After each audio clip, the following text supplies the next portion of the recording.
네, 김지훈 대표님 모셨습니다. 안녕하세요. 안녕하세요. 자, 대표님 저희가 세 번째 모시는데 네. 뭐 지난번에 약간 좀 말씀 나눴던 네, 그런 네. 뭐 아이디어 주셨던 부분도 리뷰도 해보고 네. 그다음에 최근 시장 어떻게 보시는지 알아보도록 하겠습니다. 네. 최근에 약간 터진 부분이 그 SVB 사태를 네. 통해서 약간 금융 시스템, 뭐 크레디스위스도 마찬가지고 그다음에 도이치방크까지 막 약간 네. 좀 잡음이 좀 있었어요. 네, 네. 최근에 약간 좀 가라앉는 그런 상황인데 네. 그래서 약간 이런 것들이 이제 끝났다. 네. 내지는 아니다. 이게 시작이다. 약간 뷰가 갈리는 것 같아요.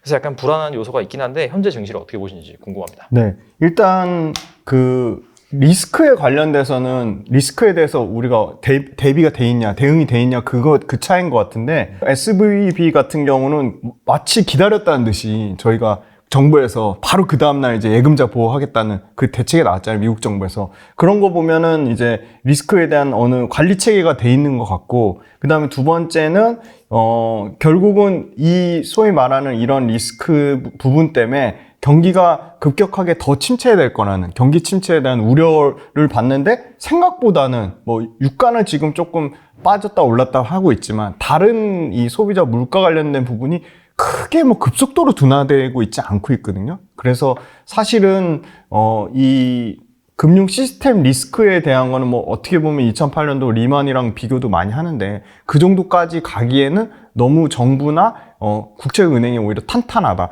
지금 보면은 SVB도 그렇고 말씀 주신 데도 그렇고 거기에 은행에 문제 생기니까 거기에 있는 돈을 그 다음날로 바로 빼가지고 더 큰 은행으로 옮기는 그런 현상이 나오는 걸 봤을 때 사실은 이 리스크가 시장에서 주는 거는 조금 저는 너무 과도하다고 보고 있고요. 그 다음 두 번째는 결국은 이제 기준금리 여태까지 1년 내내 1년이 아니죠. 2년 동안 계속 시장을 짓눌렀던 거는 금리잖아요. 근데 금리가 이렇게 어떻게 보면 이런 뭐 시스템 리스크에 대한 우려까지 나오면서 더 올리기가 힘들어지지 않았나. 그래서 뭐 사실 그 연준 의원 중에는 6%까지 올리겠다는 뭐 의견 제시를 한 분도 있었지만 실제로 나오는 거 봤을 때는 5.5 미만에서 이제 연간으로 그러면 5.5로 기준으로 잡아도 사실 뭐 0.25, 0.25 두 번 정도 올리면 이제 끝날 것 같거든요. 그래서 뭐 올해 하반기까지 계속 금리를 계속 인상하기는 어려울 것 같고 드디어 이제 금리도 어떻게 보면 좀 막바지 국면에 오지 않았나, 종료 사이클이 오지 않았나 그렇게 보고 있고요.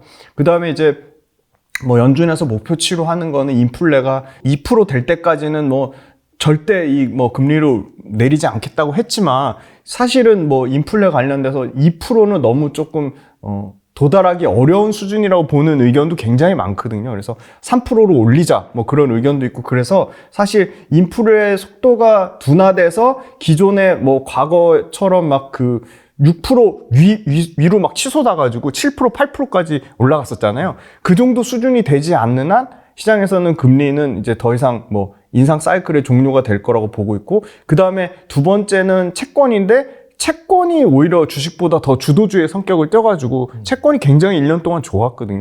그래서 어떻게 보면 금리가 안정되면 당연히 채권보다 당연히 그 위험자산에 대한 선호 현상은 커지는 거잖아요. 그러니까 금리 때문에 주식시장을 억눌렀는데 금리가 안정되면 주식시장 당연히 안정화될 거고 결국은 주식시장이 어떻게 보면 그 기대 수익률 측면에서 채권이 과거 1년 동안 채권에서 생각했던 것보다 훨씬 기대 수익률이 잘 나왔기 때문에 그거보다 더 기대 수익률이 잘 나오긴 좀 어렵지 않을까 그렇게 보고 있어서 주시장은 오히려 물론 언제든지 굴곡은 나올 수 있지만 어떻게 보면 그 미국 시장보다 우리나라 시장의 실적 감소폭 제가 체크해 보니까 연초만 해도 한 주가 벌어들인 주당 순위 EPS가 15에서 마이너스 20%까지 하락폭을 예상을 했거든요. 근데 지금 1분기 실적은 아직 안 나왔지만 반도체를 제외하고 봅니다. 반도체는 당연히 40%까지 지금 주당 순이익이 하락할 거로 예상을 하고 있어요. 지금 보니까 삼성전자가 지금 매출단에서 지금 한 1분기에 지금 25% 감익 예상하고 있고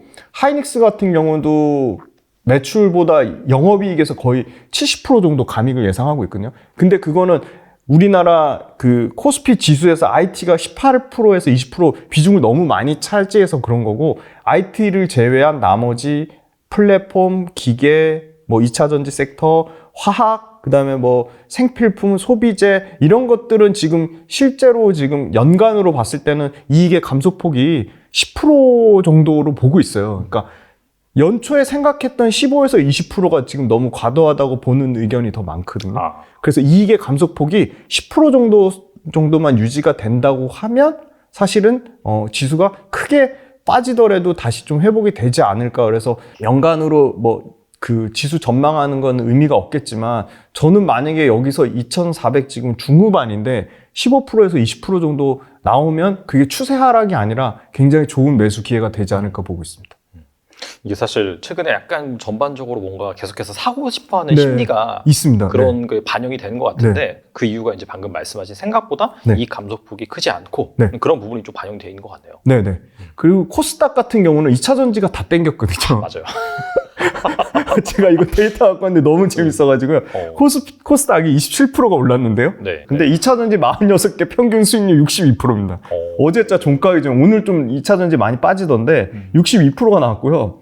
물론 에코프로, 코스모 신소재는 다 200% 넘었습니다. 에코프로 354%, 이야. 코스모 신소재 262%, 코스모화 204%, 윤성 FNC 198%, 에코프로비엔 148%. 보통 평균값 계산할 때 제일 높은 값이랑 제일 낮은 값 빼잖아요.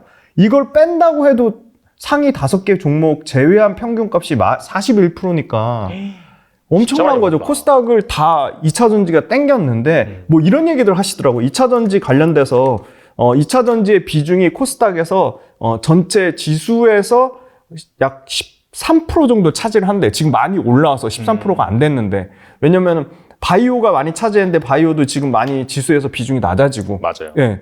그다음에 기타 뭐 IT도 코스피에서는 여전히 18%를 차지하고 있지만 코스닥에서 10%대 밑으로 떨어지니까 사실 2차 전지가 너무 지금 지수 대비 과도한 거 아니냐 그런 우려가 있거든요. 그러면서 뭐 예를 들어 옛날에 저 2010년도부터 13년에 차화정 땡길 때 자동차가 전체 시총 비중이 13%를 차지했거든요. 그때랑 비교를 하는데 그때랑 비교하는 게 조금 논리적으로 오류가 있다는 게 뭐냐면 그때 자동차의 실적 성장률이라고 하죠. 매출과 이익의 성장률과 지금의 2차 전지의 실적 성장률과는 차이가 너무 큰 거죠.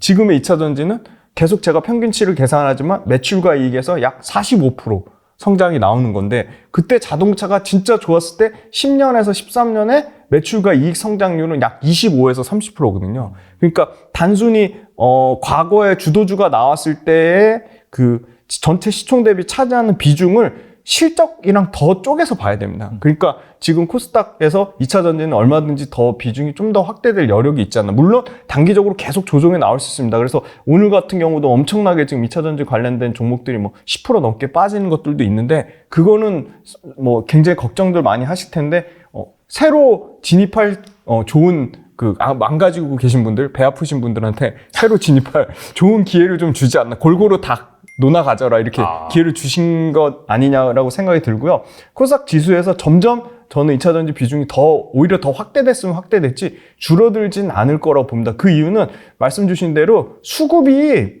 일정하지 않아요. 그러니까 수급이 일단 첫째는 뭐 외국인이 최근에 팔고 있나 얘기하지만 그것도 종목별로 다 달라요. LNF 같은 경우는 코스닥에서 뭐 이따 질문 주실 수도 있겠지만 코스닥에서 LNF 같은 경우는 외국인 기관 한 달 내내 동시 순매수 1등이고요. 아, 그래요? 네네. 반대로 에코프로비엠은 또 외국인 기관이 또 동시에 파는 순매도로 항상 지금 최근 한 달 동안 보니까 3위권 안에 들어가거든요. 3위에서 5위 왔다 갔다 하거든요. 그리고 또 반면에 최근에 또 예를 들어 뭐 2차 전지에서 전혀 사람들이 주목하지 않았던 엔캠 같은 경우는 지난 시간에 제가 엔캠 말씀드렸는데 엔캠 같은 경우는 최근에 외국인 기관 쌍매수가 또 들어오고 있어요. 그러니까 2차 전지라고 다 외국인이 파는 것도 아니고 다 기관이 파는 것도 아니다. 그거는 수급을 쪼개서 봐야 된다. 그리고 세 번째는 그러면 2차 전지 관련돼서 그 소위 말하는 모멘텀이 죽었냐? 그건 아니거든요. 그러니까 세부 법안, IRA 세부 법안이 지난주에 나오면서 그거에 대한 기대감을 먼저 선반영돼서 땡긴 건 있어요. 근데 펀더멘털이나 실적에 대한 거는 IRA 세부 법안 때문에 오히려 수주가 늘어나면 늘어났지 수주가 줄어드는 상황은 아니기 때문에 그런 측면에서는 사실은 펀더멘털은 여전히 견고하다 그렇게 말씀드리겠습니다. 알겠습니다. 2차 전지 말씀을 해주셨기 때문에 자연스럽게 2차 전지 좀 질문을 드려보면은 지난번에 이제 LNF가 상대적으로 좀 안 올랐다. 밸류에이션 매력도 있다고 말씀하셨어요. 근데 정말 그렇게 말씀하시고 나서 또 주가가 상당히 양호한 흐름을 보이는 상황인데 그래서 약간 좀 그때 아이디어를 약간 복귀한다는 차원에서 다시 한번 말씀해 주신 것 같아요. 일단은 이거 뭐 자랑은 아닌데 아무튼 어제자 기준으로 네. 어필은 해야 될 것 같아서 엔캠이 이거 엔캠이 한 26% 정도 올랐고요. LNF가 한 25%. 어제 종가 기준입니다. 그냥 오늘 빠졌는데 그래도 한 20%대. 그다음에 효성첨단 소재가 약 5% 정도 하락했는데. 지난번에 나와서 말씀해 주신. 근데 오히려 효성첨단 소재는 저는 기회라고 보고 있고요. 그다음에 지금 말씀 주신 대로 그때 LNF 말씀드린 이유가 지금 LNF가 그 제가 말하는 PEG라고 하는 PEG가 사실은 PR을 EPS로 나눈, EPS의 성장률로 나눈 게 PEG 값이거든요. 근데 그 PEG 값이 다 1배 미만이었어요. 1배 미만이었는데 1배 미만 중에 2025년 3년치 거를 땡겼을 때 LNF가 제일 쌌어요. 그러니까 LNF가 PEG가 2023, 4, 5가 평균 PEG 값이 0.3배였거든요. 그러니까 왜 쌌냐? 에코프로비엠 같은 경우는 제가 계산해 봤을 때는 0.7에서 0.8 사이였고요. 코스모 신소재가 0.6이었고요. 그 다음에 LG화학 같은 경우는 1을 넘었습니다. LG화학이 1.1배 정도 수준이었고. 근데 이 에코프로비엠도 굉장히 1배 미만이니까 싼 거였는데 상대적으로 LNF가 너무 쌌던 거죠. 왜냐면 PEG 차이가 2배 넘게 차이가 났고요. 그 다음에 LNF 같은 경우는 사실 영업이익 단에서 지금 한 6,600억 정도, 6,600에서 7,000억 정도 예상하고 에코프로비엠 같은 경우는 8,000억에서 거의 한 1조 가까이 예상을 하는데 그러니까 영업이익 기준으로 봤을 때는 시총이 지금 사실 LNF가 많이 올라와서 지금 11조까지 올라왔는데 에코프로비엠이 지금 20조가 넘거든요. 그러면 물론 에코프로비엠이나 LNF나 둘 다 기술적으로는 하이니케 양극재에서 글로벌 탑급이라고 생각합니다. 근데 저는 철저하게 밸류에이션만 봤을 때 물론 워낙 에코프로비엠 강성주주가 어디 LNF 따위를 비교하냐고 이렇게 얘기하는데 그건 말도 안 되는 거고요. 그냥 제 소신을 말씀드리면 LNF가 너무 싼 건 맞았어요. 그러니까 PEG 값으로도 3배가 차이 나고 그 다음에 영업이익은 거의 2천억 차이인데 시가총액은 2배 가까이 차이 난다는 거는 그래서 이 갭이 급속도로 줄어들 거라고 생각했는데 마침 LNF가 20% 넘게 급등이 나왔고 그 다음에 이제 그럼 에코프로비엠이 비싸냐? 그건 아니에요. 근데 에코프로비엠은 사실 매출과 이익에서 지금 사실 매출은 한 50%, 영업이익은 70% 증가하는데 에코프로비엠의 영업이익 증가폭보다 LNF의 영업이익 증가폭이 더 컸기 때문에 PEG 값이 낮았던 거거든요. 그렇죠. 그러니까 에코프로비엠 비싸다기보다는 LNF가 너무 쌌던 겁니다. 그래서 그런 측면으로 봤을 때 PEG 값이 낮아지는 것들을 봤더니 최근에 포스코 홀딩스가 엄청 낮았고요.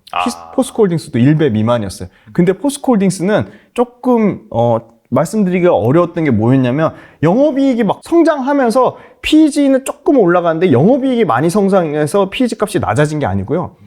PER 자체가 너무 낮아서 영업이익이 조금만 올라와도 그러니까 PER이 너무 낮아서 PER이 7배니까 그렇죠. PER 자체가 너무 낮아서 영업이익이 10%만 성장해도 0.7이 되잖아요. 그렇죠. 그러니까 포스코 홀딩스가 엄청나게 실적 성장이 막 구조적으로 성장해서 PEG 값이 낮다고 보기 어려서 말씀드렸는데 아니나 다를까 포스코 홀딩스가 어떻게 보면 광물 체계를 염호도 갖고 있고 광석도 갖고 있잖아요. 그러니까 에코프로는 사실 염호도 없고 광석도 없잖아요. 근데 에코프로의 강점은 탄산 리튬을 가져와서 수산화 리튬으로 가공하는 엄청난 그 기술, 가공 기술력을 갖고 있어서 그게 굉장히 시장에서 부각을 받은 거고 둘 다 무조건 리튬에 관한 최대 수혜주는 맞습니다. 근데 포스코 홀딩스나 에코프로나 둘 다 밸류에이션이 너무 쌌는데 에코프로는 뭐 어느 정도는 2차전지 밸류를 받은 거고 포스코 홀딩스는 2차전지 밸류를 전혀 못 받은 PER 7배니까 이건 완전 철강의 밸류다. 그렇죠. 그렇게 생각했기 때문에 물론 PEG로 계산했을 때 포스코 홀딩스가 1배 미만이라서 낮았지만 상대적인 비교했을 때 에코프로보다 포스코 홀딩스가 너무 쌌기 때문에 그래서 그런 측면으로 봤을 때 포스코 홀딩스가 최근에 주가는 올랐지만 이런 LNF와 같은 소위 말하는 상대적인 밸류에이션 측면에서 저평가 국면에서는 포스코 홀딩스가 여전히 매력적으로 보고 있습니다. 그러니까 LNF가 저번에 이제 싸다라고 해서 말씀해 주셔서 네네. 사실 많이 올랐는데 네. 지금 지금 상황에서 또 싼 그런 2차전지 핵심 종목을 골라본다라고 네. 한다면은 포스코 홀딩스가 방금 말씀하신 맞습니다. PEG 측면에서 워낙 싸다. 네. 이렇게 정리해 볼 수가 있겠네요. 네. 그리고 이제 뭐 최근에 전기차 동향, 뭐 네. 2월 판매량이 네네. 나와가지고 여기 좀 네네. 중요한 포인트다라고 말씀해 주셔가지고 맞습니다. 네. 이 부분에 대해서 한번 말씀해 주시죠. 네, 그러면 이제 전기차 이제 업황을 알아야지 이 전기차에 관련된 밸류체인들이 앞으로 매출과 이익에 안정적으로 성장을 하고 이제 계속 이 밸류에이션을 계속 재평가 받을 수 있는지 여부를 판단해야 되기 때문에 일단은 전기차 업종을 투자하기 좋은 점은요. 계속 업데이트가 돼요. 새로운 뉴스가 계속 나와요. 계속 우리가 체크할 수 있고요. 제가 계속 말씀드리지만 손품을 엄청나게 파셔야 돼요. 물론 배터리 아저씨도 나와서 굉장히 업계 동향을 계속 얘기해 주시고 뭐 저도 얘기하고 또 많은 분들이 이제 너나 할 것 없이 2차 전지 얘기하는데 그거 듣고 그냥 끝내실 게 아니라 직접 찾아보셔야 돼요. 그리고 너무 안타까운 게 짧게 말씀드릴게요. LNF를 얘기하면 기관의 앞잡이냐 이런 얘기 하시는데 전혀 그런 게 없고요. 저는 전혀 이해관계가 없습니다. 그냥 일반 개인 투자자고 좀 되게 안타까워서 그냥 그 어떤 기업에 대해서 공부는 직접 하셔야 되고 다른 사람들의 의견을 들었을 때는요. 핵심은 그 사람의 의견에 논리적인 근거가 오류가 있는지 없는지 그것만 체크하시면 돼요. 저희가 이런 공부하는 거는 내 투자 판단이나 투자 결정 기준에 참고하기 위한 거거든요. 그렇죠. 그러니까 어떤 사람의 말을 듣더라도 그 사람이 절대 이 구독자님들의 계좌를 책임져 주지 않아요. 네. 박 이사님이 책임져 줄까요? 제가 책임져 줄까요? 전혀 아니니까 계속 본인이 직접 계속 공부를 하셔야 돼. 근데 그러기엔 2차 전지는 너무 좋은 환경이에요. 계속 업데이트가 돼요. 그리고 계속 이슈가 돼요. 그리고 또 고마운 거는 계속 월별로 데이터를 체크할 수 있어요. 아주 중요한 데이터. 가장 중요한 데이터는요. 첫 번째 지난 시간에도 말씀드렸지만 전기차 침투율입니다. 이건 매달 체크를 하셔야 돼요. 전기차 침투율. 그 다음 두 번째가 뭘까요? 판매율이에요. 판매율. 전기차 판매율. 세 번째가 배터리의 출하량입니다. 실제 전기차 판매율이 늘어나면 배터리 출하량은 당연히 늘어나지만 약간의 시차는 있습니다. 네. 그래서 판매율이 줄어도 배터리 출하량이 먼저 선발주가 나갈 수도 있어요. 아, 그러네요. 네, 그러니까요. 그건 당연한 거겠죠. 그래서 보니까 전기차 침투율부터 먼저 말씀드릴게요. 전기차 침투율 여전히 15% 미만입니다. 2월달 기준으로 13%가 나왔고요. 우리가 가장 중요하게 보는 거는 북미하고 유럽이에요. 북미가 9%고요. 유럽이 지금 21%입니다. 그리고 중국이 25%예요. 그러니까 중국은 25%가 이미 됐기 때문에 당연히 성장률이 떨어질 수밖에 없는 거고 그렇죠. 북미는 아직도 엄청나게 성장할 룸이 많이 남아있는 거예요. 유럽은 중국과 비슷하긴 하지만 아직도 중국보단 성장의 여력이 남아있다. 그럼 얼만큼 이게 성장한 거냐? 9%가 지금 미국이 9% 전기차 침투율이 되기 위해서 지금 전년 대비해서 2월 달에 약 74% 성장했어요. 전년 대비. 전년 동기 YOY로. 대비. 네, 전년 동기 대비. 그 다음에 유럽이 얼마 성장했냐? 유럽이 21%의 시장 침투율이 되기 위해서 유럽이 지금 47% 성장했어요. 전년 동기 대비. 네네. 그리고 중국이 얼마 성장했냐? 중국은 지금 25% 되기 위해서 20% 안짝으로 성장했어요. 성장률이 점점 둔화되고 확실히 있죠. 둔화되네요. 확실히 둔화되죠. 보조금도 끊기고 하다 너무 보니까. 차이가 맞습니다. 중국은 이게 보조금으로 연명했는데 지금 보조금 끊기니까 성장률이 급격하게 둔화가 되고 있습니다. 그리고 두 번째는 이 전체 판매를 봤을 때 1위가 중국인데요. 중국이 47만 대인데 성장률은 15% 미만이에요. 판매 성장률. 근데 유럽은 19만 대인데 성장률이 20%가 나왔어요, 지금. 예. 그리고 3위가 미국인데요. 11만 대 전체 판매량에. 그러니까 전체 글로벌 판매량이 87만 대. 예, 84만 대 중에 미국이 71% 성장한 11만 대를 기록했고요. 중국이 약 16% 성장한 47만 대를 기록했고요. 유럽이 역시나 20% 가까이 성장한 19만 대를 기록했어요. 그러니까 우리는 유럽하고 북미, 어차피 중국 시장 못 들어가니까 유럽하고 북미만 보면 되는데 유럽하고 북미에서 둘 다 합쳐서 평균 40% 성장은 나온다. 그러니까 유럽하고 북미에서 견조하다는 거고요. 그 다음에 우리 배터리랑 양극재, 그 다음에 우리 음극재가 많이 쓰이는 전기차가 많이 팔려야 되잖아요. 근데 안타깝게도 여전히 1위는 BYD예요. BYD가 지금 시장 점유율로 치면 약 24%예요. 전체 글로벌로. 근데 BYD는 중국에서만 압도적인 점유율이고요. 글로벌로는 점유율이 당연히 떨어져요. 급격하게 떨어져요. 근데 2위는 테슬라죠. 테슬라가 13만 대를 팔았는데 테슬라랑 BYD랑 큰 차이는 안 나요. 테슬라도 글로벌 점유율로 치면 20%대는 계속 유지를 하고 있어요. 그 다음에 3위가 폭스바겐이에요. 지금 테슬라, 우리 LG 에너지솔루션 배터리 나가고 있죠. 테슬라 당연히 나가고 있고 3위에 폭스바겐이 5만 대인데 폭스바겐도 우리 LG 에너지솔루션 배터리 나가고 있죠. 그 다음에 4위가 길리는 볼보랑 지금 조인해가지고 길리가 지금 5만 대고요. 그 다음에 5위가 중국 상하이 자동차 SAIC고요. 6위가 자랑스러운 현대기아차가 지금 4만 대 후반으로 지금 6위를 차지했는데 현대기아차는 뭐 지금 CATL 거 배터리 쓴다는 뭐 얘기도 있고 여러 가지 오르고 있는데 주력은 지금 SK온거스거든요. 현대기아는. 그래서 현대기아차가 잘 되면 당연히 SK온 배터리가 잘 팔릴 수밖에 없는 거고요.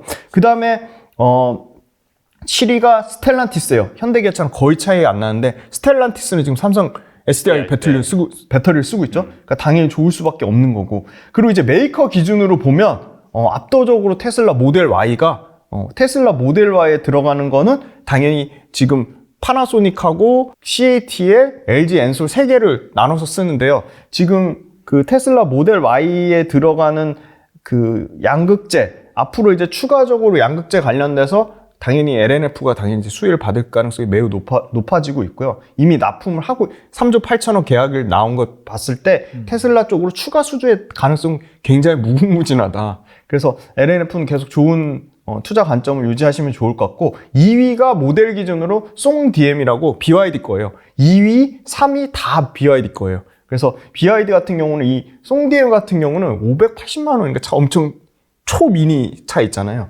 그건데 그거 같은 경우는 이게 뭐 글로벌로 잘 팔린 건 전혀 아니고 중국에서만. 그렇죠. 네, 중국에서만 압도적인 40% 이게 차가 팔린대요. 점유율이. 와. 엄청나죠. 그래서 그렇고 이제 전체적으로 보면 테슬라가 잘 팔았고 생각보다 현대기아차가 굉장히 선전하고 있다. 현대기아차가 중국을 제외해서 2, 3위권을 왔다 갔다 해요.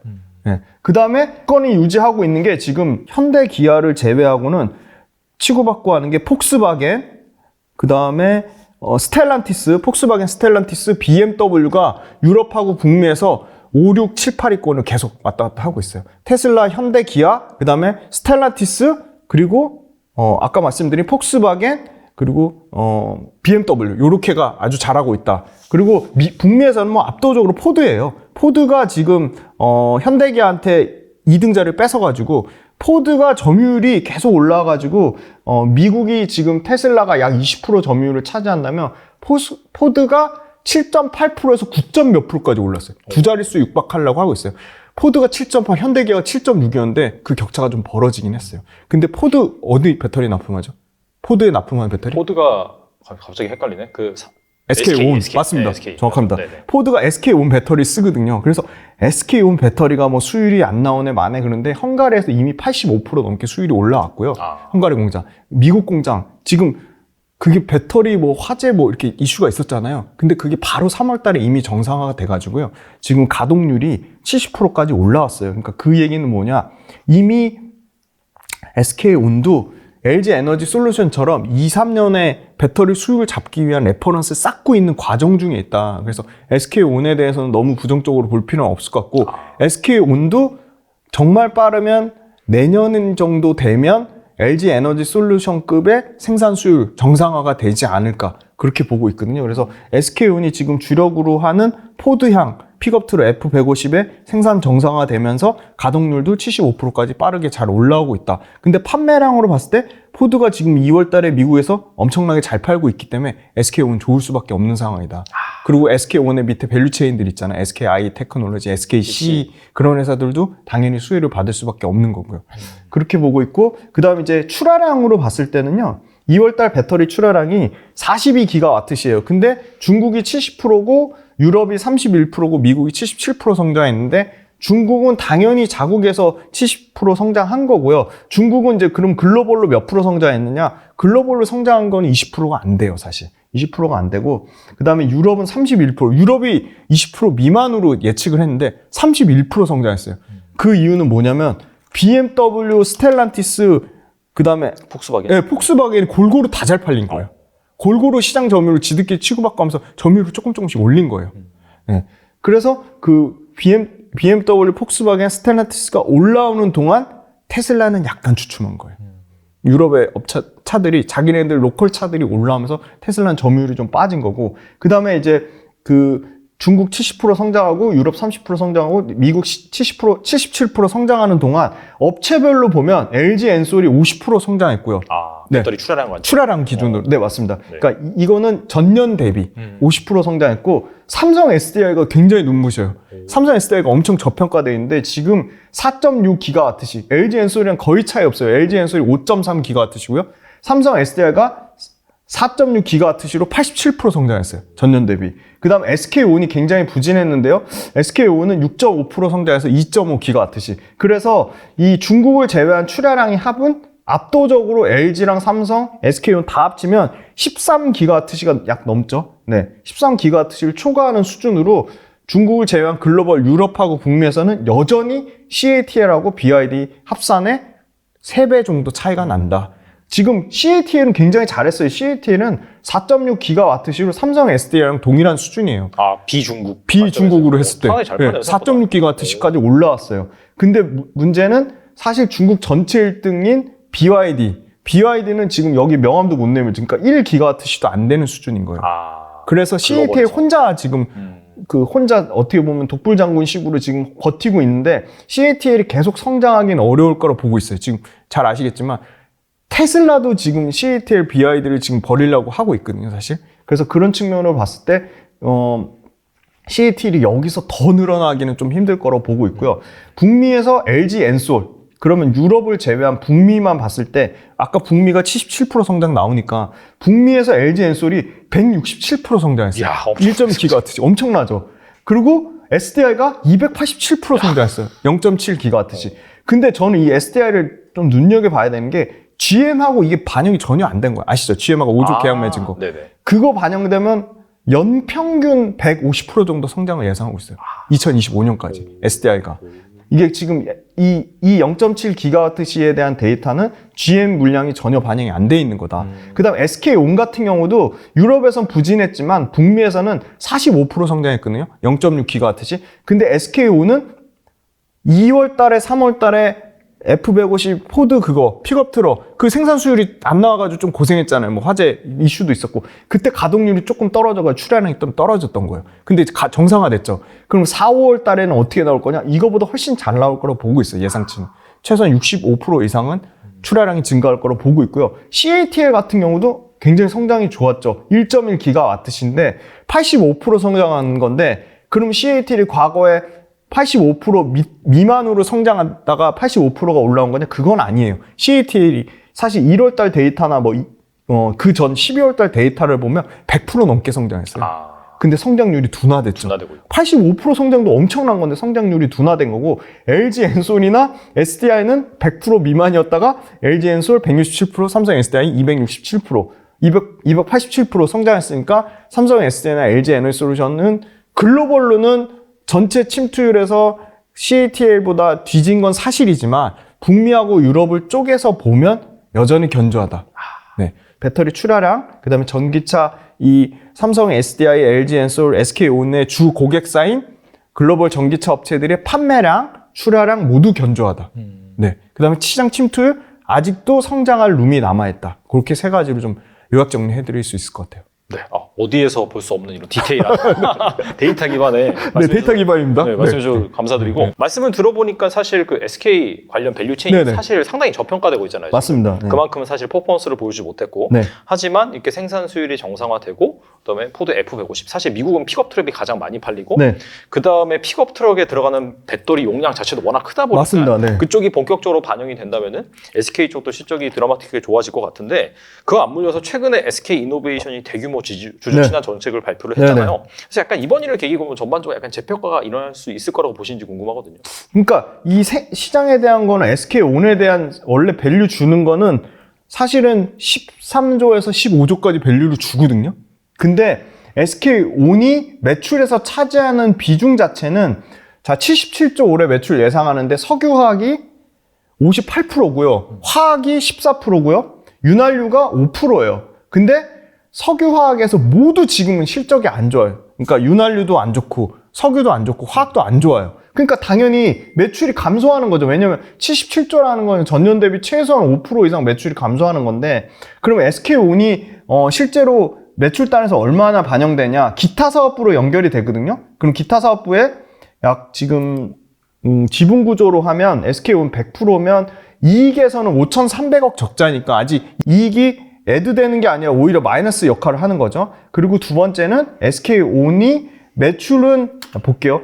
실적은 굉장히 좋았어요. 근데 실적이 얼마나 계속 성장하냐인데 SK온 같은 경우는 그러니까 매출 가이던스가 작년에 이제 11조 가까이 나왔고 올해 14조에서 15조까지 보고 있는 거고 영업이익 같은 경우는 아까 5,300억 적자를 예상한다고 했는데 실제로는 회사가 올해는 흑자 전환은 어려워도 970억 정도 적자 폭이 5,000억대에서 970억까지 엄청나게 줄인다는 거거든요. 근데 그러려면 중요한 건 헝가리하고 미국에서 가동률이 나와야 되는데 아까 초반에 말씀드렸듯이 헝가리에서 85% 가동률 나오고 지금 미국에서 70% 가동률이 나와요. 그러면 SK 이노베이션 주가의 SK온의 가치는 지분 가치가 얼마로 돼 있을 것 같으세요? 대략적으로.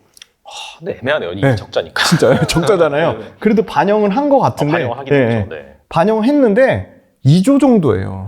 그러니까 밸류는 15조 받아야 된다고 해놓고선 실제 시총에서는 2조 정도밖에 안 되는 거죠. 왜냐면 SK 이노베이션의 지금 시가총액이 보시면 16조 7천억이잖아요. 근데 16조 7천억인데 그러면은 지금 SK온을 지금 지분을 갖고 있는 게 100%잖아요. 그러면 SK온 지분 가치만 있다는 거죠. 지금 16조란 얘기는.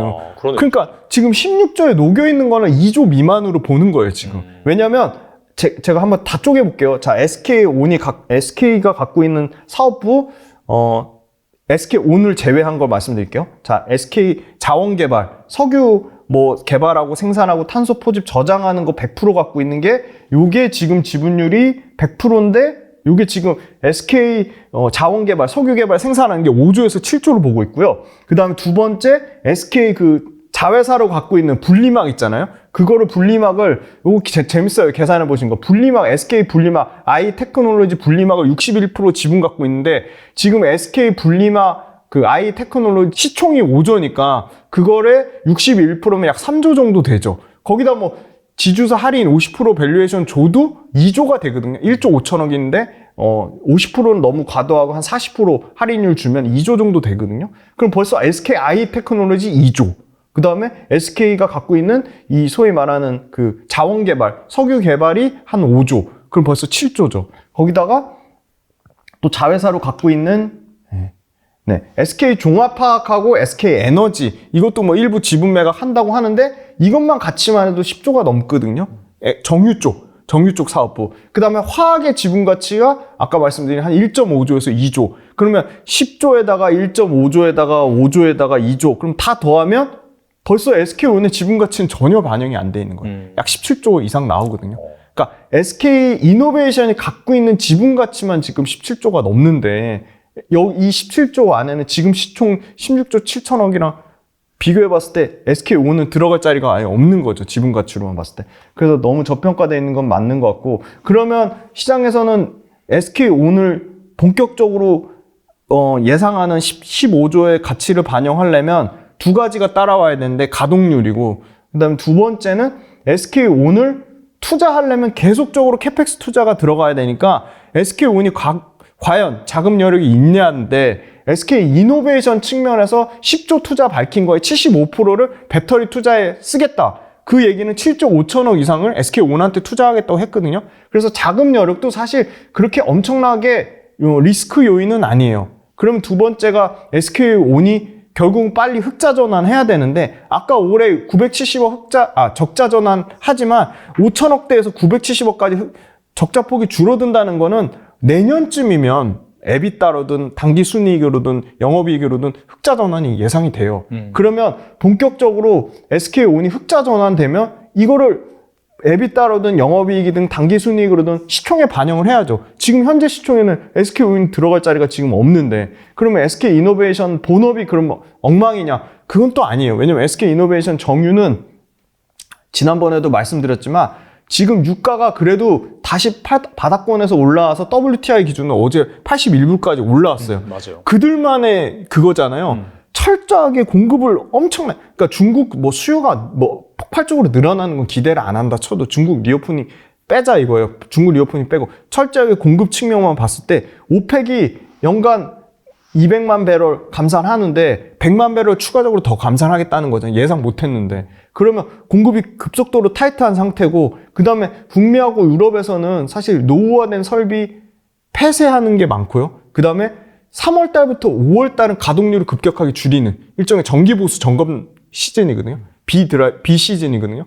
그래서 가동률이 이때 줄어들면 수요와 공급이 굉장히 타이트한 상황이기 때문에 WTI 유가가 저는 그래도 뭐 80불에서 100불 그때 말씀드렸는데 그 정도에서 크게 막 지금 75불이지만 75불이 60불 밑으로 막 빠지진 않을 거라고 보거든요. 왜냐면 공급이 안 늘어나니까. 그래서 이 유가가 그 정적 수준을 유지하면 중국 리오프닝에 대한 효과만 조금만 나와도 중국에 대한 수요가 조금만 나와도 뭐 일부에서는 중국 지금 5.5% 성장 예상인데 5.3% 나왔다고 0.2% 가지고 막 말이 많은데 그거는 이제 연간으로 이제 봐야지 아는 거고 사실 유가가 여기서 추가적으로 하락할 우려는 굉장해졌다. 공급이 굉장히 타이트한 상황이기 때문에. 그래서 SK 이노베이션 본업 자체도 이렇게 막 엄청나게 나쁜 상황은 아니다라고 보고 있어요. 그러면 SK 이노베이션 본업이 어느 정도 현상 유지만 해주면 SK온의 지분 가치가 애드되면 SK 이노베이션은 지금 상승 여력이 있는 거죠. 충분히. 왜냐면 삼성 SDI나 LG 엔솔에 비하면 지금 뭐 전혀 지금 배터리 업체 취급도 못 받고 있는 상황이니까. 그렇죠. 지금 SK 이노베이션도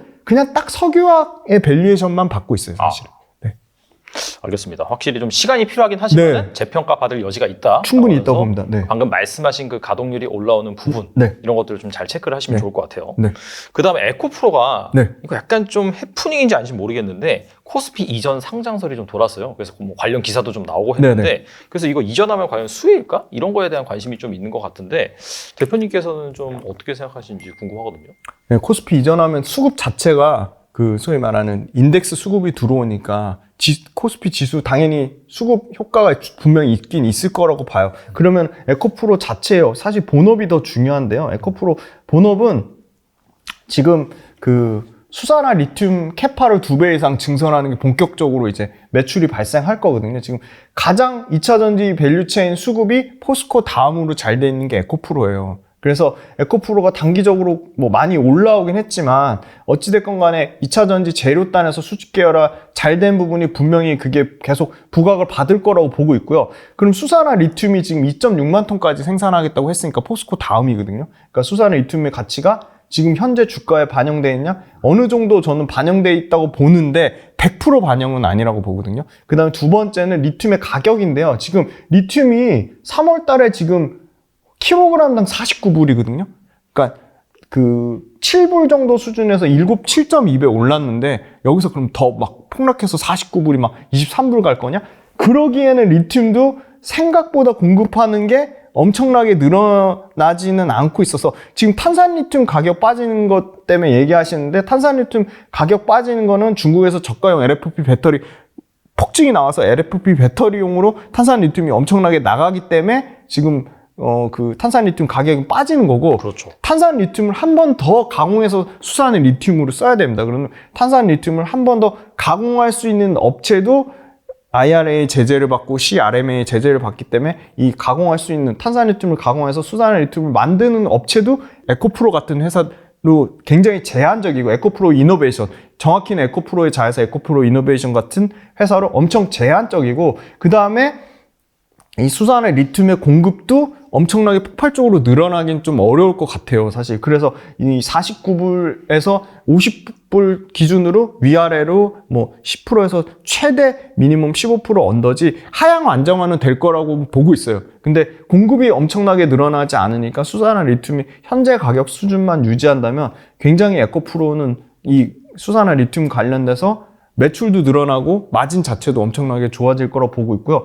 그리고 에코프로 관련돼서 사실 지금 밸류에이션 주는 게 포스코 홀딩스랑 그 엘버말, 그 다음에 칠레 SQM 다 리튬 이 채굴하는 업체인데 이 업체들의 밸류에이션보다 할인해서 주거든요. 20에서 30%. 네. 왜냐면 엘버말도 그렇고 홀딩스도 그렇고 SQM도 그렇고 자체 강산이나 그 염호를 갖고 있기 때문에 그래요. 근데 그거에 비해서 30% 할인 주는 거는 조금 너무 과도하지 않냐. 왜냐면 마진율 자체는 별 차이가 없는 게 이 회사도 에코프로가 만드는 에코프로 이노베이션의 마진율이 30%에서 50%까지 나오거든요. 근데 앨범알이나 SQM 같은 경우는 포스코홀딩스는 아직 매출이 안 나오고요. 2024년부터 나오니까 맞아요. 네. 포스코홀딩스도 30% 마진 예상하는데 지금 앨범알이나 SQM 같은 경우는 지금 마진 보시면 마진이 좀 줄었대요. 55%에서 53%로 줄었대요. 아, 별로 안 줄어서 53%인 거니까 엄청난 거잖아요.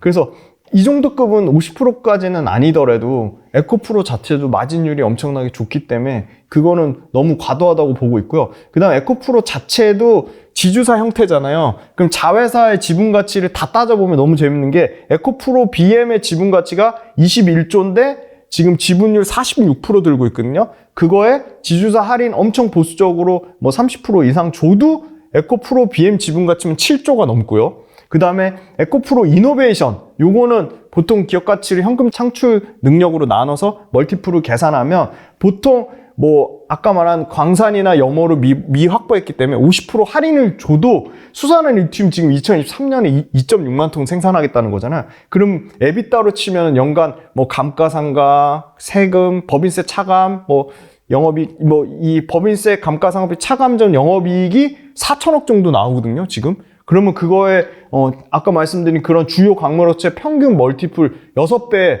50% 할인한 뭐 4배 정도만 줘도 이 자체만 수산화 리튬에 대한 멀티플 가치만 지금 1조 5천억이 나옵니다.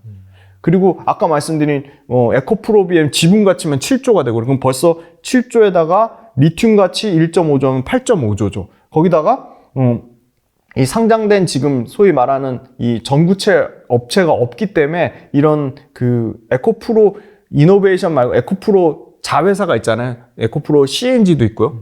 에코프로 CNG 같은 경우는 배터리 리사이클링 업체인데 성일하이텍이 지금 2조가 넘거든요. 시가총액이. 근데 성일하이텍하고 비교했을 때도 지금 성일하이텍 PER 50배가 넘어요. 55배를 봤거든요. 그럼 성일하이텍 PER로만 줘도 저는 성일하이텍보다 훨씬 에코프로가 밸류체인이 더 잘 돼 있다고 보는데 에코프로가 성일하이텍 PER만 받는다고 쳐도 지분율 48%로 곱하면 이 또한 지금 1조가 넘는 밸류가 나와요. 그리고 나머지 뭐 에코프로 HN, 에코프로 AP 이 회사도 다 그 사실 영업이익이 뭐 300억대에서 500억대 나오는 회사니까 다 합쳐서 그 나머지 자회사들의 영업 가치만 해도 한 5천억 정도 나오거든요. 그럼 이걸 다 더하면 한 8조 한 8천억 정도예요. 8조 8천억. 이거 다 엄청 보수적으로 잡은 거거든요. 그리고 그거를 이제 차입금 1조 4천억 빼면 그러면 한 시가총액 한 7.5조 정도 나오거든요. 이거를 발행 주식수로 나누면 한 30만 원 정도니까. 근데 이 30만 원에 보시면 과도하게 지금 40만 원 넘어간 이유는 제가 아까 지주사 할인율도 과도하게 줬고 그 다음에 아까 멀티플 계산할 때도 광물업체 할인율에 50% 더 DC를 했거든요. 그리고 에코프로 BM 같은 경우도 PER을 70배를 줬는데 지금 에코프로 BM 같은 경우는 순이익도 더 늘어나는데 PER도 오히려 줄어들잖아요. 거기에 대한 멀티플을 더 줘야 될 것 같고. 그래서 지금 40만 원 후반, 오늘 주가 엄청나게 빠져서 40만 원 후반인데 비상장 회사들, 에코프로 이노베이션, 에코프로 CNG, 에코프로 머티리얼즈가 전구체잖아요. 이런 회사들의 자회사 가치는 계속적으로 업데이트해서 시장 가치를 재평가해야 된다. 그래서 에코프로는 지금 어떻게 보면 본업이 계속적으로 구조적으로 성장하고 자회사들의 지분 가치가 본격적으로 반영되는 시기이기 때문에 단순 주가로 지금 현재 40만 원대가 비싸다고 얘기하기는 좀 어려울 것 같고요. 말씀 주신 그 코스피 이전으로 갈 경우에는 훨씬 수급상에는 더 좋은 수급이 더 좋아지는 효과를 구조적으로 좋아지는 효과를 볼 거라고 보고 있습니다. 이게 사실 코스피 이전 상장 이런 것들이 결과적으로 수급상의 이벤트고 네. 결과적으로 수급이 붙으려면은 제대로 붙으려면은 펀드멘탈이 견고해야 되는데 펀드멘탈이 방금 말씀하신 네. 것처럼 아직도 가치가 이제 뭐 재평가될 게 많이 있으니까 네. 그런 관점에서 본다라고 한다면은 이전 상장했을 때 긍정적인 수급이 유입이 된다. 맞습니다. 네. 그렇게 이제 결론을 지을 수가 네. 있겠네요. 그리고 최근에 약간 2차 전지 동향을 보면은 앞서서도 중간중간에 말씀해 주셨다시피 LFP. 네. 이건 뭐 사실 LG도 그랬고 SK도 그랬고 최근엔 삼성 SDI까지 컨퍼런스 콜에서 LFP 진출한다라고 하면서 이 LFP 관련된 밸류체인이 좀 부각받은 바가 있고 네. 그 다음에 또 삼성 쪽에서 또 발언한 얘기긴 한데 이 전고체 이거 관련해서 뭐 계속해서 연구 개발을 하고 있다. 라고 얘기가 나오면서 이쪽으로 좀 수급이 쏠리고 있어요. 네. 그래서 주목해야 할 주식이 있다면 무엇이 있을까요? 네, 일단 니켈 자체가 니켈 함량을 낮춰야지 화재를 낮출 수 있기 때문에 말씀 주신 대로 전구체가 엄청 중요하긴 한데 문제는 전고체 배터리로 가기 위해서는 세 가지가 다 만족해야 되거든요. 첫 번째는 양극재를 단결정 양극재를 써야 되고요. 지금 다결정 양극재거든요. 네, 그러니까 단결정 양극재라고 하면 지금의 다결정이 여러 개의 금속을 니켈, 코발트, 망간은 뭐 금속 소재를 다 하나로 다 때려 뭉쳐놨기 때문에 이게 수명이 충방전을 계속할수록 수명이 급격하게 저하되고 이 금속과 금속 사이에 틈이 생겨요. 그럼 그 틈이 생기는 사이로 가스가 발생해요. 그러니까 그 가스 때문에 터지는 위험이 발생하는 거죠. 근데 그거를 단결정으로 해놓으면 이 단결정으로 하는 만큼 다결정으로 하는 것보다 공간이 빈 공간이 더 많이 생겨요. 그럼 그 빈 공간만큼 당연히 양극재를 더 많이 채울 수 있는 거고요. 이 단결정 자체가 내구성이 다결정보다 더 좋은 구조예요. 구조적으로 그냥. 그래서 그냥 내구성이 더 좋은 구조다. 그 정도 아시면 되고, 두 번째는 가스 발생량을 엄청나게 줄일 수 있다. 그리고 그 공간 틈이 생기는 구조로 더 많이 양극재를 때려 박을 수 있기 때문에 에너지 밀도는 당연히 더 좋아진다. 그래서 단결정을 에코프로비엠도 하고 코스모 신소재도 하고 LNF도 해요. LNF도 제가 알기로는 거의 양산 단계고요. 에코프로비엠도 거의 양산 단계고. 그런데 이걸 양산을 하려면 고객사 완성차가 오더를 줘야 되잖아요. 써야 되니까. 써야 되니까. 네네. 근데 지금은 굳이 단결정을 쓸 필요가 없는 거예요. 다결정으로도 지금 너무 이 다결정 캐파만 해도 지금 다 이 소위 말하는 그 완성차가 다 이미 잘 나가고 있고, 그래서 단결정을 쓰긴 쓸 건데 어떻게 보면 미래의 소재인 거죠. 그래서 전고체 배터리를 쓰려면 일단 단결정이 양산이 돼야 되고요. 단결정 양극재가. 그 다음 두 번째가 실리콘 음극재를 써야 돼요.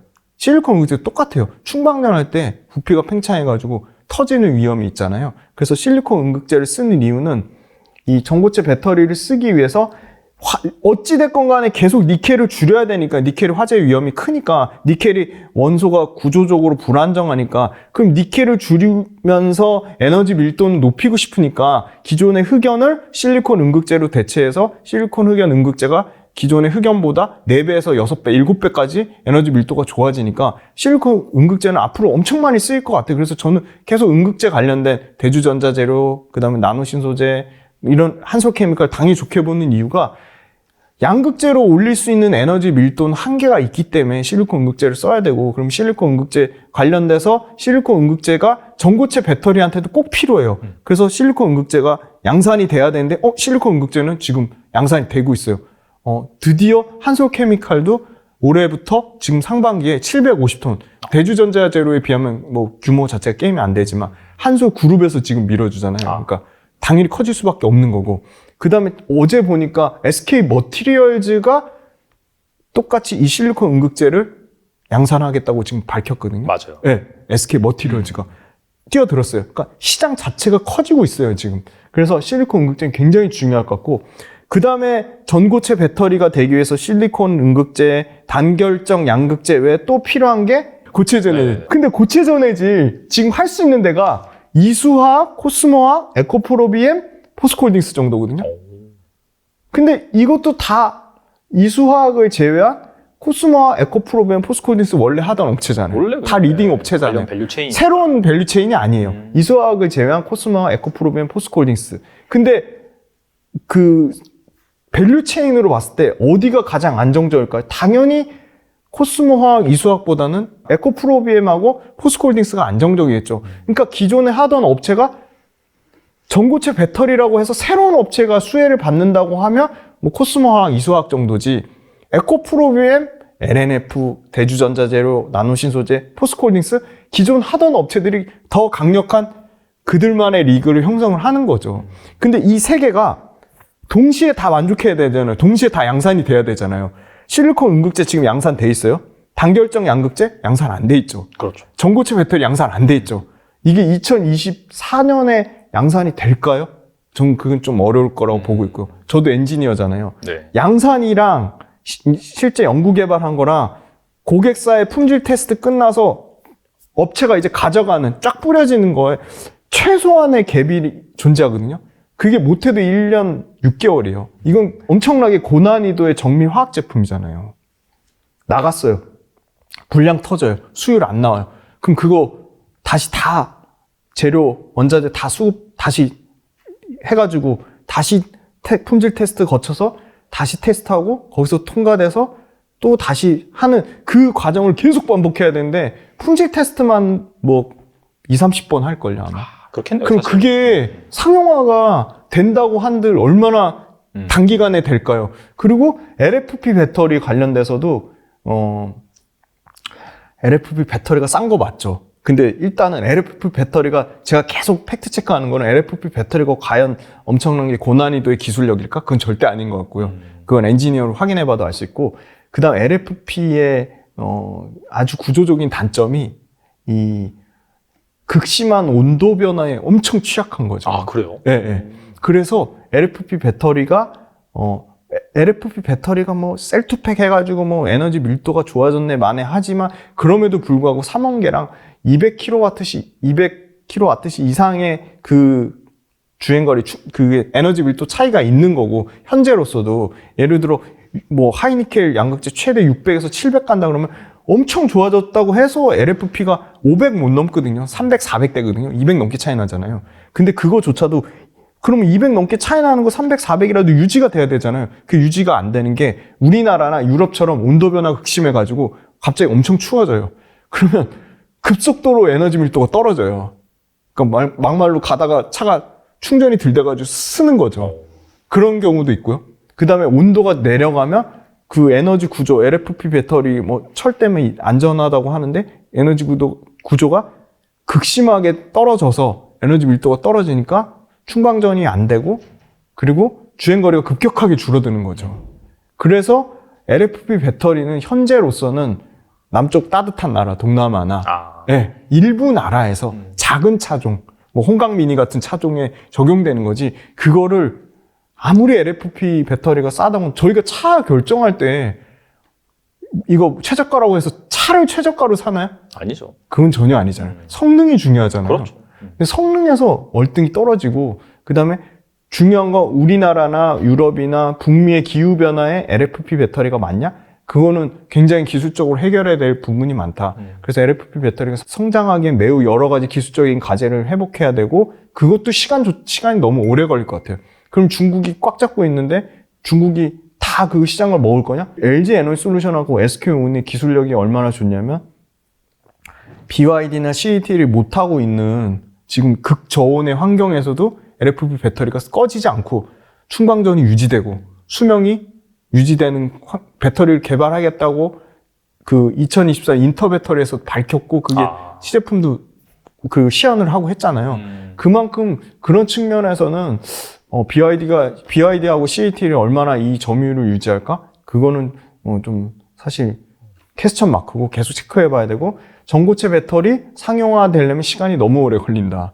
그리고 전고체 배터리 상용화하려면 기존에 깔고 있던 양극재, 음극재, 전액, 그 다음에 분리막 그 라인을 갈아엎어야 된대요. 네. 전고체 배터리 라인으로 갈아야 되는데 그럴 이유가 지금 없는 거죠. 그렇죠, 사실. 네. 지금 배터리 업체들 지금 기존 캐파도 쳐내기 바쁜데, 그럼 전고체가 들어가려면 아마 가장 저희가 꿈꾸는 이제 그 타이칸, 포르쉐 타이칸, 네네. 뭐 포르쉐 마칸, 뭐 이 정도 급에 들어가면 모를까, 전고체 배터리가. 뭐 포드의 픽업 트럭, 뭐 GM의 허머, 그다음에 뭐 테슬라의 모델 Y에 이 전고체 배터리 쓸까요? 저는 최소한 3-4년 더 걸리지 않을까요? 네, 너무 그거는 좀 먼 미래다라고 보고 있습니다. 현실적으로 지금 상황에서 약간 전고체 수혜주를 찾는다라고 한다면 방금 말씀하신 실리콘 응급제라든지 그런 쪽이 현실적으로 그거는 지금 이미 양산을 하고 있으니까 굉장히 수혜주라고 볼 수 있죠. 네. 알겠습니다. 네. 네.